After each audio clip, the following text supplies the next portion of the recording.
Shalom saudara-saudara. Shalom juga buat yang mengikuti ibadah dari rumah. Saya lihat di Facebook ya, kemarin, bukan saya nggak punya Facebook, jadi lihat di Facebook, kata waktu kapan ya, Desember kemarin kali ya, mungkin karena nggak bisa masuk ke sini, kemudian ada yang ngikutin ibadah dari depan sana di luar ya katanya ya. Mereka buka satu laptop, terus rame-rame nontonnya, wah luar biasa. Saya kagum sama mereka yang punya luar biasa, nggak bisa masuk sini, udah keluar dari rumah, ada laptop satu rame-rame dikerobutin aja, nggak apa-apa. Ya, luar biasa. I think that is show people yang haus akan firman Tuhan. Amin. Sebelum kita masuk firman Tuhan, saudara siap menerima firman Tuhan? Oke, sebelumnya kita doa dulu boleh? Kita doa sebentar ya. Ya Tuhan Yesus, terima kasih ya Tuhan, kami mengucap syukur padamu untuk kesempatan yang kau beri, untuk hari yang kau beri ya Tuhan, untuk tahun baru yang kau beri ya Tuhan. Tuhan hari ini ya Tuhan, biar aku berdoa ya Tuhan, biar firman-Mu ya Tuhan tertanam dengan baik ya Tuhan, dan bertumbuh menjadi pohon yang besar, pohon yang kuat, menjadi iman yang luar biasa ya Tuhan Yesus. Ya Tuhan, hari ini yang butuh pertolongan, kau tolong ya Tuhan. Yang butuh kebebasan, kau bebaskan ya Tuhan Yesus. Yang kau butuh kekuatan Tuhan, kau beri kekuatan ya Tuhan.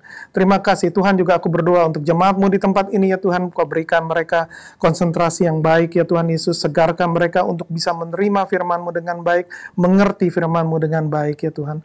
Terima kasih ya Tuhan. Tuhan, aku hanya berkata-kata menyampaikan firman-Mu, tapi Tuhan, aku minta Roh-Mu sendiri mengalir di tempat ini ya Tuhan. Thank you Jesus, hanya dalam nama-Mu Yesus kami berdoa dan mengucap syukur. Semua yang percaya katakan amin. Oke, kita mulai masuk firman Tuhan ya. Hari ini tema dari firman Tuhan yang saya mau sampaikan judulnya lembaran yang baru. Saya pikir di tahun yang baru kita punya lembaran yang baru. Amin. Kalian pasti masih pada ngantuk kali ya. Oke. Saudara kalau tidak respon, saya juga pelan-pelan jalannya. Oke. Kalau kita buka di firman Tuhan, ya di kitab 1 Samuel 22 ayat 1 sampai 5. Kalau saudara buka di Alkitab bahasa Indonesia, judul dari perikop ini adalah Daud di Gua Adulam. Judul dari perikopnya tuh Daud adalah di Gua Adulam. Daud di Gua Adulam. Perikop ini menceritakan bahwa Daud melarikan diri dan bersembunyi di Gua Adulam. Kenapa sih dia melarikan diri? Daud itu melarikan diri karena dia diusir oleh Raja Saul. Ini ya. Dia mau ditangkap dan dia mau dibunuh, bukan cuma Raja Saul, tapi sama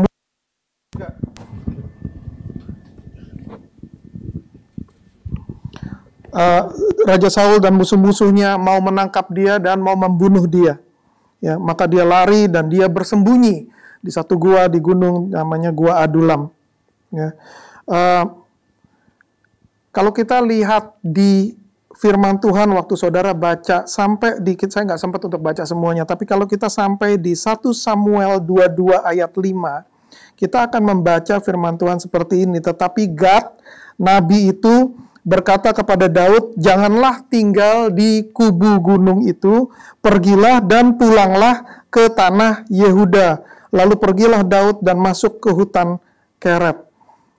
Gua di kubu gunung itu menggambarkan tentang apa sih sebetulnya? Ya, ini kalau untuk Daud ini adalah tempat persembunyian. Ya, sepertinya gua di kubu gunung ini menggambarkan tempat persembunyian, tempat untuk menyendiri, tempat untuk menghindari dari disakiti. Tapi Yehuda artinya adalah syukur atau praise.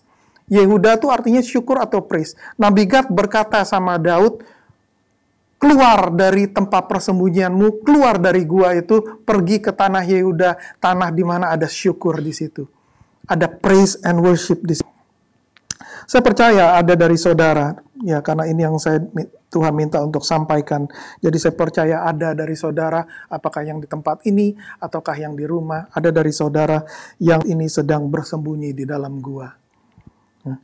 Saudara mungkin pernah disakiti, Mungkin saudara pernah diperlakukan dengan tidak adil oleh orang lain. Mungkin saudara berasa saudara ini tersingkirkan, mungkin dari keluarga tersingkirkan, dari teman-teman tersingkirkan, dari kelompok saudara tersingkirkan. Saudara kecewa dengan apa yang saudara alami, saudara sakit hati, saudara jadi kepahitan, dan saudara memutuskan untuk bersembunyi di dalam gua yang saudara sendiri buat. Supaya tidak disakitin, saudara berusaha untuk tidak dekat dengan orang lain. Saudara berusaha untuk tidak mau terlalu akrab dengan orang lain. Saudara mau menyendiri. Saudara juga tidak ingin untuk berbuat baik sama orang lain. Ya, saudara juga tidak ingin disakiti. Saudara berasa, let me just be alone. Okay, let me just be alone. Okay. Apalagi biasanya, mungkin ada di sini, orang-orang yang menyakiti adalah orang-orang yang dekat. Anggota keluarga, mungkin teman di tempat kerja, mungkin teman di sekolah, mungkin teman di gereja. Ya, saudara mungkin disakiti oleh orang-orang yang dekat. Ya. Dan rasanya lebih sakit. Tapi kalau saudara mau tahu, orang-orang yang bisa menyakiti saudara biasanya memang orang-orang yang dekat. Namanya orang bawa pisau menusuk saudara, itu nggak bisa dari jauh. Adalah orang-orang dekat yang biasanya menyakiti saudara. Karena saudara berasa disakitin, lalu saudara memutuskan untuk, udah jangan baik-baik lagi deh sama orang lain. Ya. Percuma dibaikin juga ya, balasnya nggak baik katanya. Ya, kadang-kadang saudara bilang di ini, percuma gue baik-baik, orang lain juga nggak baik sama gue kok. Ya. Kalau itu yang menyakiti orang gereja, saudara mungkin memutuskan tuh, saya nggak mau lagi deh ke gereja.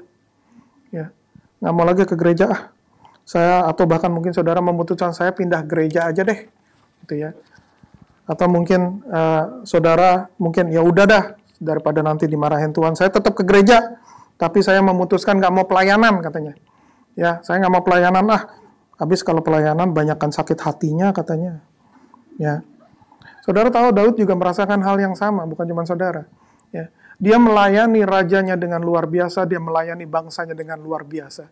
Tapi raja yang dia layani malah mau ngebunuh dia. Rakyat yang dia bela di dalam peperangan malah tidak membela dia. Dia berasa dia tidak diperlakukan dengan adil. Dia berasa, kenapa ya saya melakukan yang baik tapi baliknya ke saya nggak baik. Dia berasa ini nggak adil, ini nggak baik, saya mau ngumpet aja di dalam gua. Biar saya sendiri, ya ada lagunya nggak tuh ya? Biarkan saya sendiri gitu. Ya dia merasa biarkan aku sendiri, udah jangan ganggu aku lagi. Tapi kemudian Nabi Gad menemui dia dan berkata, Daud, kamu keluar dari kubu persembunyianmu, keluar dari kubu gunung, dan kamu balik ke Yehuda. Ngerti ya tadi artinya apa? Simbol gua, tempat persembunyian, tempat kamu menyendiri.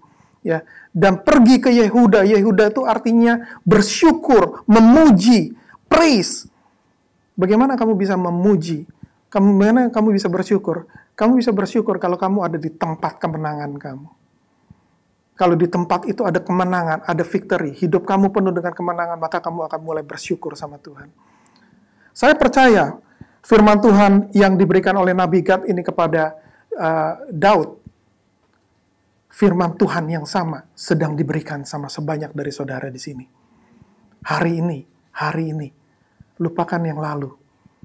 Lembaran yang lalu sudah ditutup. Kalau saudara mau, hari ini saudara bisa membuka lembaran yang baru. Keluar dari tempat persembunyian saudara. Masuk ke tanah tempat kemenangan saudara. Di mana saudara akan bersyukur di tempat itu. Bersyukur sama Tuhan. Tuhan memberikan kemenangan. Banyak dari saudara di sini berpikir, itu Bapak itu yang ngomong ya, kok benar ya?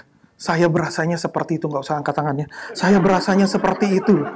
Kok tahu ya? Saya tahu banyak orang yang seperti itu. Ya, dan saya rasakan kalau Tuhan mau kasih firman Tuhan di sini seperti itu, berarti banyak dari saudara yang mungkin seperti itu. Di luarnya senyum-senyum, di dalamnya nangis, tapi di luarnya senyum-senyum. Ya, karena kita diajarkan oleh media sosial, kalau di Facebook, kalau foto mesti senyum. Ya, walaupun setelah itu ngambek lagi, saudara tahu nggak? Ya, anak saya aja waktu kecil ya. Anak saya waktu kecil ya. Dia kalau ngambek cemberut gitu ya. Tapi begitu saya bilang, "Jo, mau difoto," dia senyum. Begitu ceklik udah cemberut lagi. Ya, Ya, saudara kalau di depan kadang-kadang sukanya ketawa, suka senyum, tapi di dalam hati kita nggak tahu. Tapi kalau itu saudara, hari ini firman Tuhan bilang, ini harinya. Saudara keluar persembunyian, saudara masuk ke tempat dan saudara akan bersyukur kalau saudara mau. Lembaran lama ditutup, hari ini mulai lembaran baru. Amin ya. Oke, nah dari saudara yang bilang, kedengarannya enak ya. Tapi bagaimana caranya? Bagaimana caranya bisa begitu? Saya sudah mau. Bagaimana caranya? Banyak dari saudara ya yang sudah mengalami kekecewaan dan lain-lain, bukan baru tahun ini, bukan baru tahun kemarin. Mungkin sudah bertahun-tahun. Setiap tahun baru, saudara punya resolusi. Mulai tahun ini saya tidak mau sedih lagi. Mulai, saudara sedih lagi. Ya, sudah mungkin yang sudah bertahun-tahun seperti itu, dan saudara sudah capek, ya. Kepingin tahu, saya kepingin mau masuk ke tempat kemenangan saya. Bagaimana caranya? I'm glad you asked that. Okay, I'm glad you asked that ya. Yang tadi kan yang nanya, tapi di dalam hati saya dengar jeritan hati saudara. Ya. Yang pertama, kalau saudara mau keluar dari tempat persembunyian saudara, yang pertama, memiliki cara pandang yang benar. Ya, untuk memiliki cara pandang yang benar, saudara harus benar-benar mengerti paling tidak 2 firman Tuhan ini. Ya, dengarkan baik-baik. 2 firman Tuhan ini saudara mesti mengerti dengan benar. Saudara pasti sering dengar, tapi mengerti dengan benar 2 firman Tuhan ini, ya, supaya saudara bisa memiliki cara pandang yang benar. Yang pertama, firman Tuhan berkata, sebab aku ini, Yeremia 29 ayat 11, sering sekali dengar firman Tuhan ini. Sebab aku ini tahu rancangan apa yang ada padaku mengenai kamu. Demikianlah firman Tuhan, yaitu rancangan damai sejahtera dan bukan rancangan kecelakaan, untuk memberikan kepadamu hari depan yang penuh harapan. Firman Tuhan. Saudara harus mengerti. Ini firman Tuhan yang saudara sering dengar.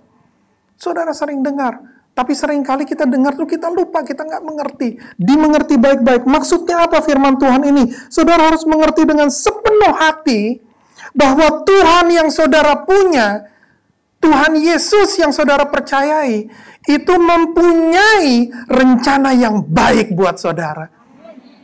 Tuhan Yesus tidak pernah merencanakan hal yang jelek buat saudara.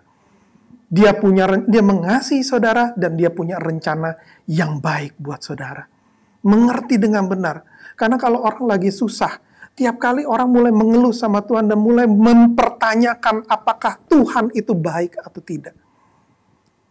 Kalau saudara mau punya cara pandang yang baik, perhatikan baik-baik firman Tuhan ini, taruh di hati bukan cuma di telinga.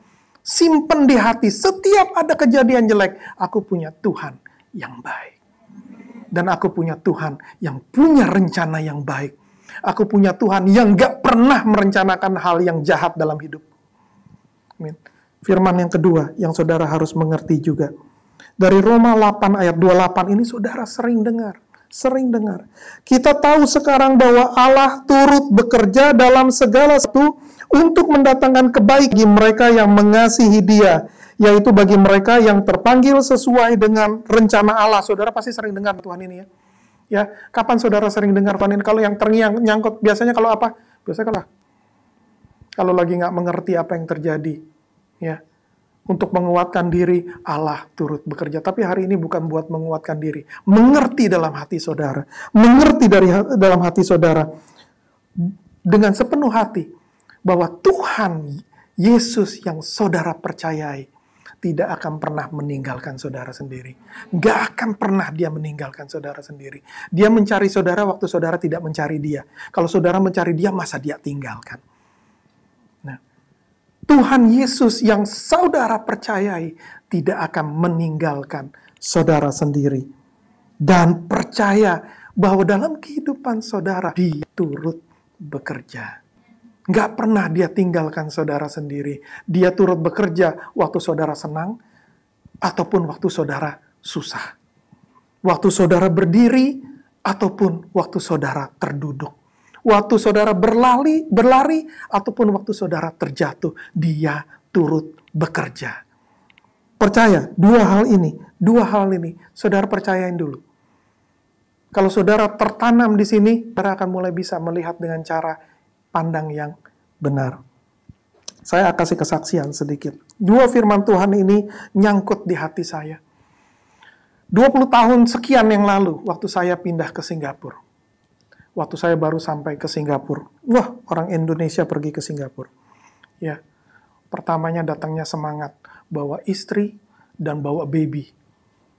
Datangnya semangat. Tapi apa daya di tahun-tahun pertama di sini.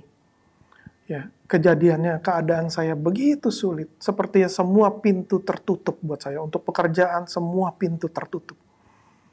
Nggak bisa dapat pekerjaan, nggak bisa melakukan apa-apa. Ya. Dan kemudian bukan cuman itu.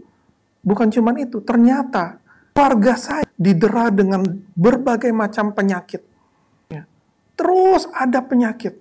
Ya. Istri saya bengkak di kaki, bengkak kaki sembuh, bengkak di mata, bengkak mata sembuh, ada lagi yang lain. Anak hampir setiap bulan harus pergi ke dokter, beberapa kali masuk ke rumah. Nggak tahu, karena mungkin di Indonesia makanannya kotor, begitu sampai di Singapura makanan terlalu bersih, nggak tahan perutnya. Ya sama orang Singapura kalau ke Indonesia gitu ya, orang Indonesia ke Singapura juga bingung, ini makanan kok bersih banget ya. Nggak tahan perutnya, terus kena sakit perut, dan anak saya mungkin luar biasa, kalau sakit perut mesti ke rumah sakit. Nggak kayak saya, sakit perut kasih aja obat cacingan kayak, ya sembuh. Ya, Singapura memang luar biasa. Ya, terus dan saya sendiri juga ngikut, nggak rela kalau istri saya sakit sendiri, saya juga mau ikut sakit. Dia punya bengkak di kaki, saya juga punya satu di kaki. Ya kan, namanya mencintai kan seperti itu ya. Ya, dalam suka dan duka ya kan. Jangan saudara, jangan minta penyakit ya. Mintanya kesembuhan kalau doa sama Tuhan. Benar ya? Ya. Tapi satu hari, mungkin ada saya menjerit sama Tuhan. Tuhan, you are not fair. Aku nggak ngerti apa yang kau mau. Kau pindahkan aku ke Singapura, aku berasa terjebak Tuhan. Aku berasa terjebak. Kau pindahkan aku ke Singapura. Ya. Tapi setelah itu kau tutup segala hal. Kau nggak ada bukakan satu pintu pun bagiku. You are not fair with me. You are not fair with me. Untuk berapa waktu itu jeritan hati sama Tuhan. Tuhan sampai kadang-kadang pikir, Tuhan kau punya maksud yang jahat ya sama aku. Engkau nggak baik sama aku. Tapi satu hari, Tuhan mulai bicara dengan saya dan ngomong dengan saya. Dan seperti Ayub ngomong sama Tuhan, nggak persis apa yang Tuhan ngomong sama Ayub, tapi Tuhan ngomong sama saya. Apa yang kau alami saat ini, apakah bukan karena konsekuensi dari kesalahanmu? Apakah engkau udah hidupnya kudus? Apakah engkau hidupnya sudah mengikuti firman Tuhan? Apakah engkau sudah rajin? Apakah engkau sudah disiplin? Apakah engkau, dan saya sadar, oh ya Tuhan, benar Tuhan, aku cuma minta dan minta, tapi aku banyak kesalahan Tuhan, maka saya bertobat. Saya bertobat, dan mulai saya bertobat, Tuhan mulai menunjukkan, membuka mata saya. Dari dulu sampai hari ini, Tuhan membuka mata saya. Setiap hari, saya tahu Tuhan turut bekerja. Amin. Dalam hidup saya, apapun yang terjadi, Tuhan turut bekerja. Nggak ada satupun yang saya bilang, oh saya bisa melakukan sesuatu hal karena kehebatan saya. No, itu bohong. Segala sesuatu bisa dilakukan karena Tuhan turut bekerja. Amin. Kalau saudara bisa mengerti kedua firman Tuhan ini dengan baik, maka saudara akan mampu untuk memilih, untuk melihat dengan cara pandang yang benar. Yusuf yang ada di Alkitab, punya hidup yang penuh kemenangan karena dia mampu melihat dengan cara pandang yang benar. Kalau saudara lihat di Kejadian 45, ayat 4-5. Ya. Ini waktu saudara-saudaranya datang ke tanah Mesir, mau beli makanan, dan dia berhadapan dengan Yusuf. Ayat 4 bilang begini, lalu kata Yusuf kepada saudara-saudaranya itu, marilah dekat-dekat, maka mendekatlah mereka. Katanya lagi, akulah Yusuf saudaramu yang kamu jual ke Mesir. Tetapi sekarang janganlah bersusah hati dan janganlah menyesali diri karena kamu menjual aku ke sini. Sebab untuk memelihara kehidupanlah Allah menyuruh aku mendahului kamu. Yusuf memilih untuk tidak melihat dan mengingat-ingat kesengsaraan dia. Nah, saudara-saudara dia menjual dia sebagai budak. Yusuf memilih untuk melihat bagaimana Tuhan punya rencana yang baik dalam hidupnya. Bagaimana Tuhan turut bekerja dalam hidupnya untuk memberikan padanya hari depan yang penuh pengharapan dan penuh kemenangan. Haleluya. Yusuf memilih. Yusuf memilih. Kita semua punya pilihan dalam melihat kehidupan kita. Saudara mau lihat yang jelek-jelek saja? Atau saudara mau lihat yang bagus yang Tuhan berikan? Saudara pilih. Kalau saudara mau lihat yang jelek-jelek, boleh. Kalau Yusuf, dia memilih untuk terus mengingat-ingat bahwa dia dijual oleh saudara-saudaranya, maka waktu dia lihat saudara-saudaranya, saudara tahu kira-kira apa yang terjadi. Ini orang-orangnya yang membuat hidupku sengsara. Sekarang hidup kalian ada di tanganku. Tapi Yusuf memilih, memang benar apa yang mereka lakukan. Tapi aku memilih untuk melihat Tuhan turut bekerja dalam hidupku.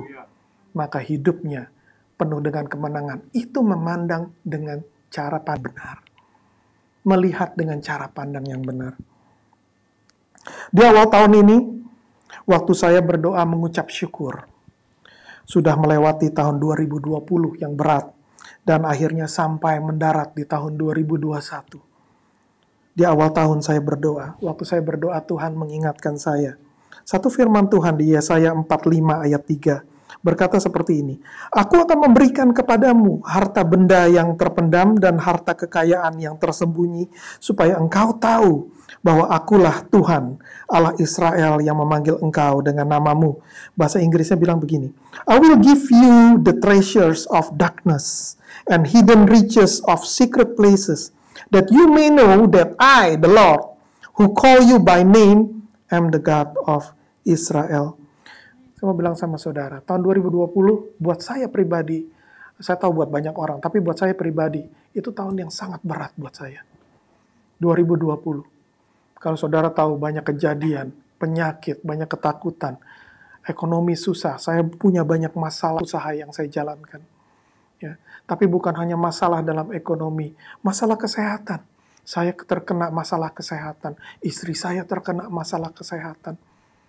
Belum lagi perpisahan, saya punya mama yang saya sangat cintai di Indonesia, untuk 1 tahun saya nggak bisa bertemu sama dia. Dan saya selalu worry, mama saya umurnya 80 sekian. Selalu worry ngelihat keadaan di Indonesia, kok virusnya makin parah, makin parah, makin parah. Tapi saya tahu saya nggak bisa ke sana. Nggak bisa ke sana, saya cuma bisa berdoa. Ngomong di telepon, tapi ngomong di telepon sama ketemu orangnya kan agak beda ya. Ya, walaupun oke lah ngelihat sehat, terhibur. Tapi selesai di telepon, mama saya menangis kan saya nggak bisa lihat. Ya. Kerinduannya dia seperti apa. Berat buat saya tahun 2020 ini. Jadi waktu masuk 2021 saya ada rasa bersyukur, ada tahun yang baru. Tapi Tuhan bilang sama saya, Tuhan bilang sama saya, aku akan memberikan kepadamu harta benda yang terpendam. Ini harta yang hanya kau bisa dapatkan di tengah kegelapan. Di waktu gelap, Tuhan bilang, kalau kamu percaya padaku, aku akan berikan harta-harta. Aku akan berikan kasih karunia. Aku akan berikan skill-skill baru untuk engkau, yang hanya kau bisa pelajari, yang hanya kau bisa dapatkan, hanya pada waktu kegelapan. Tapi saudara hanya bisa lihat harta ini, kalau saudara memiliki cara pandang yang benar. Kalau kalian sibuk dengan kesedihan, kalau kalian sibuk dengan keputusasaan, saudara nggak akan pernah bisa dapatin harta terpendam ini. Kalau kalian penuh dengan kepercayaan sama Yesus, Tuhan, kau punya sesuatu yang baru, maka akan mulai terlihat skill-skill baru yang saudara akan dapat. Skill yang baru yang saudara akan dapatkan. Ya. Saya mau bilang satu hal, share ya. Saya orang yang paling gak seneng ngomong di depan kamera atau ngomong di depan komputer. Saya paling gak seneng. Ya, karena berasa saya enak ngomong di depan manusia. Manusia bisa ketawa, bisa komen, ya. Jangan komplain ya, tapi bisa ya, saya senang lihat saudara ketawa gitu, menunjukkan kalau saya bicara sama orang-orang yang hidup gitu ya. Ya, tapi kalau saya ngomong dengan kamera, saya ngomong dengan ini, rasanya sulit sekali, ya. Buat saya, udah saya make a joke, kok kamu nggak ketawa sih kamera, ya. Saya berasa tertekan kalau ngomong di depan kamera, ya. Belum nggak boleh salah lagi. Kalau salah diulang, aduh kasihan banget yang ngambil ini, ya. Jadi saya ngomong, tetapi karena harus berdoa, Tuhan, tolong Tuhan, jangan ngerepotin yang ngambil rekamannya. Ya, harus. Sekarang mulai terbiasa. Cell group biasanya ngumpul, ketawa bareng, makan bareng, sekarang nggak bisa. Cuman bisanya lewat komputer. Pertama-pertama, sulit sekali buat saya. Saya ngomong, orang situ ketawa 10 menit berikutnya. Saya bilang, ini udah basi yang tadi. Ya, karena ini, dan kalau ketawa pun karena saya mute semuanya. Supaya nggak berisik ya. Ya, juga nggak kedengeran. Ya udah jalanin. Ini yang kemungkinan masih bisa bertemu cuman online. Jalanin. Tuhan kasih karunia. And you know what? Waktu pastor mempercayakan saya meminta untuk Bindov Plus, saya bilang, saya kepinginnya physical service. I like to see people. I like to see people laugh. I like to fellowship with people, not with my computer. Ya. Senangnya begitu. Ya. Tapi keadaan tidak memungkinkan. Keadaannya sulit, tidak memungkinkan. Lagi mandi. Tiba-tiba Tuhan ngomong sama saya, kenapa kamu nggak online aja, pakai Zoom? Terus saya mulai pikir-pikir, iya kan udah terbiasa ya, cell group kan juga pakai Zoom ya. Saya sekarang kan tidak sama dengan saya yang tahun lalu. Ya kan? Saya yang tahun lalu tidak senang dengan berbicara dengan kamera, tapi yang tahun ini kan sudah mulai berteman dengan kamera. Ya. Lalu saya putuskan, Tuhan, ada harta terpendam yang saya baru sadari. You're going to gain skill. Kalian akan dapatkan skill yang baru kalau kalian mau percaya sama Tuhan punya rencana yang baik dalam hidup saudara. Amin. Oke, kita ngebutan sedikit.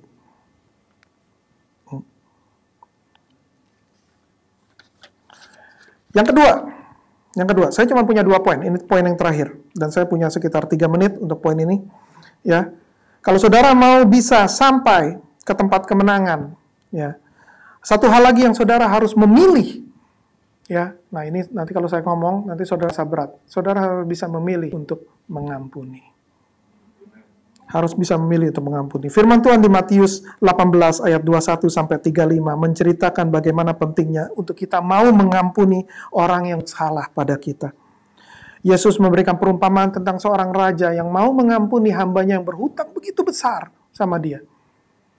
Tapi apa boleh buat, hambanya ini tidak mau mengampuni teman yang berhutang sedikit sama dia. Maka raja itu menjadi marah.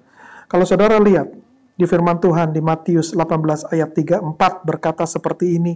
Maka marahlah tuannya itu dan menyerahkannya kepada algojo sampai ia melunaskan seluruh hutangnya.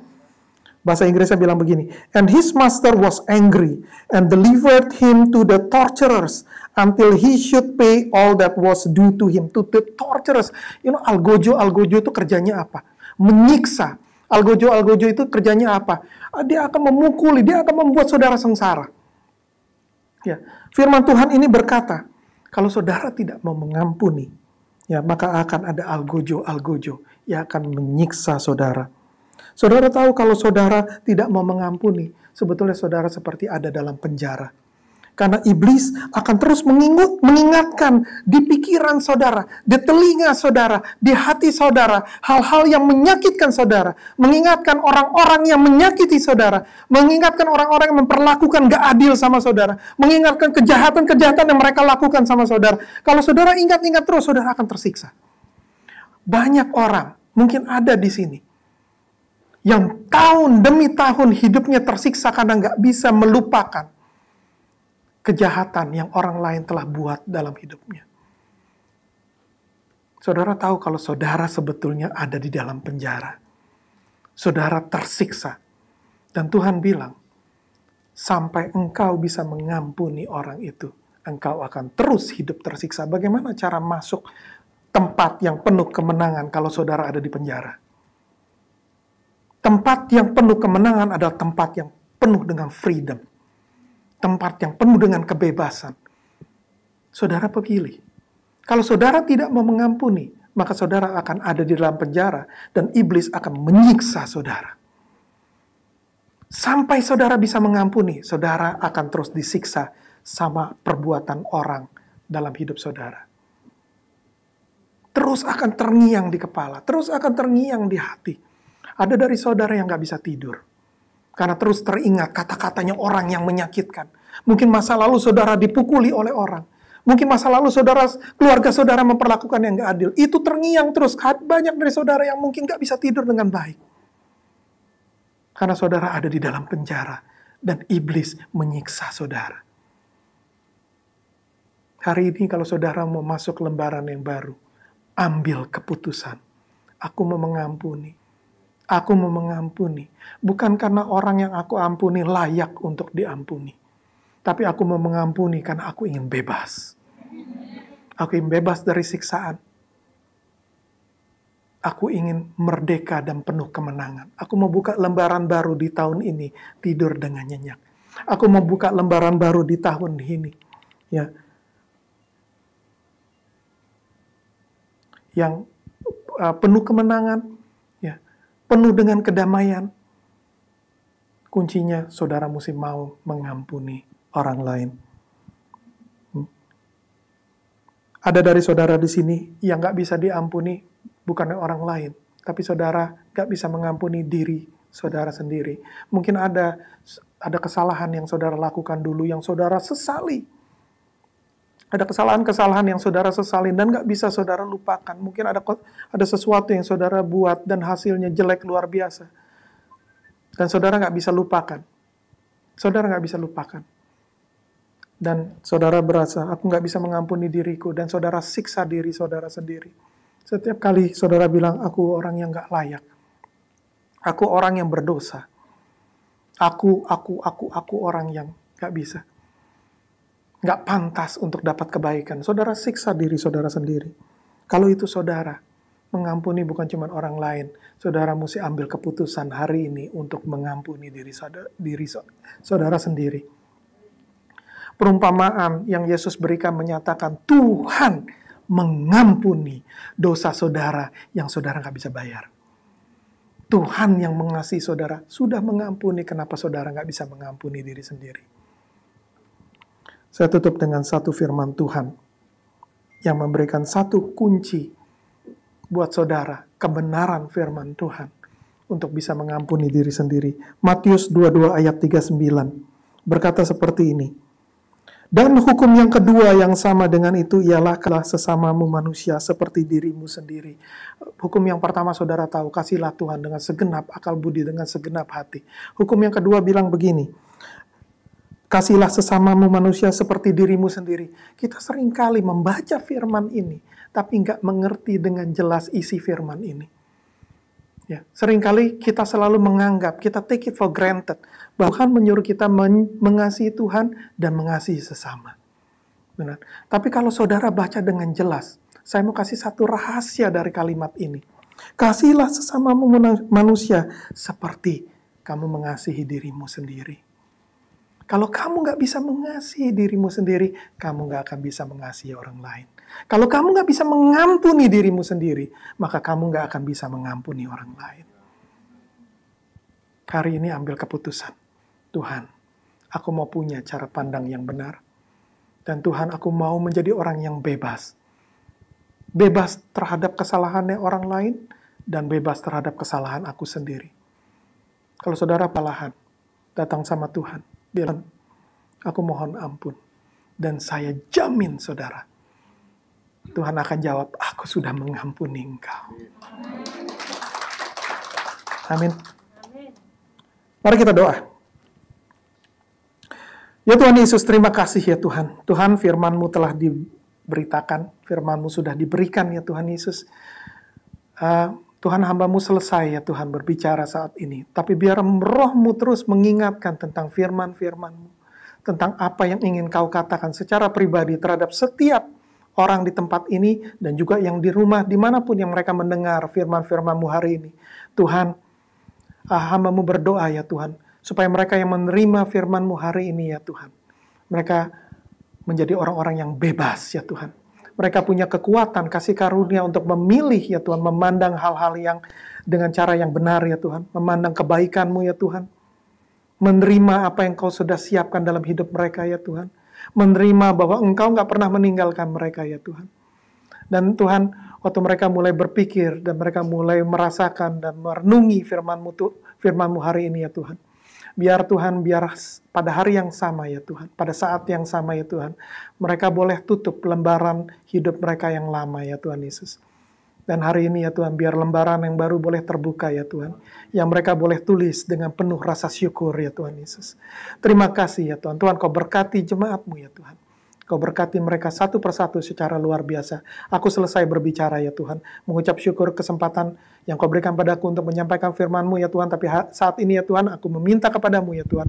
Biar Roh-Mu sendiri mengalir secara bebas ya Tuhan. Tuhan, jamah setiap orang di tempat ini ya Tuhan. Terima kasih ya Tuhan. Hanya dalam nama-Mu Yesus, kami berdoa dan mengucap syukur. Semua yang percaya katakan, Tuhan memberkati.